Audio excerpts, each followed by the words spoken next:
ஹர ஹர நம பார்வதி பதயே ஹர ஹர மகாதேவ.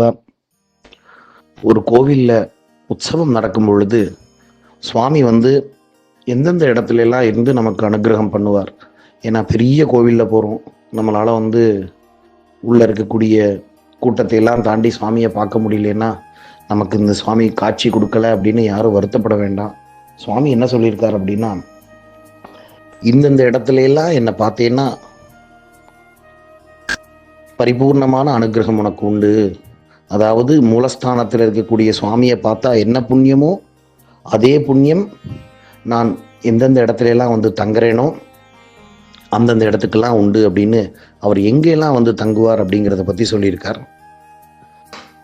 பிம்பஸ்தஞ்ச கடஸ்தஞ்ச வன்கிஸ்தம் மண்டலேஸ்வரம் ஆச்சாரிய ஹிருதயம் செய்வ பஞ்சமூர்த்திஞ்ச பாவயேத். சுவாமியினுடைய பிம்பம்,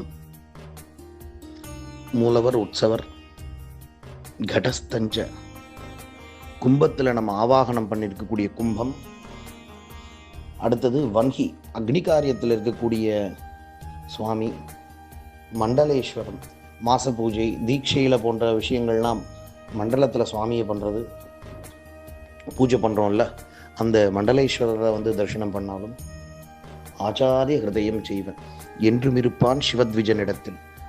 அந்த சுவாமியினுடைய கோவில் அர்ச்சகருடைய ஹிருதயத்தில் எப்பையும் பரமேஸ்வரன் இருப்பார். விசேஷமாக யார் உற்சவத்தில் காப்பு கட்டினாலோ அவளை தரிசனம் பண்ணாலே அந்த மூர்த்தியை தரிசனம் பண்ண புண்ணியம் கிடைக்கும் அப்படின்னு சிவாகமங்கள் நமக்கு மிகவும் கருணையான ஒரு வடிவத்தில் இந்த ஸ்லோகம் மூலமாக சுவாமி காட்சி கொடுக்குறார்.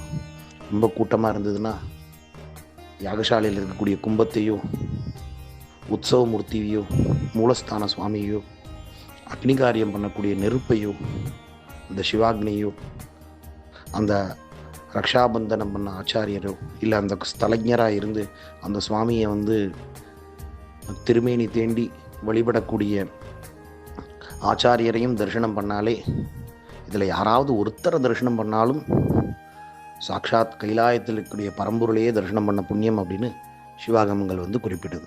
நமஸ்காரம்.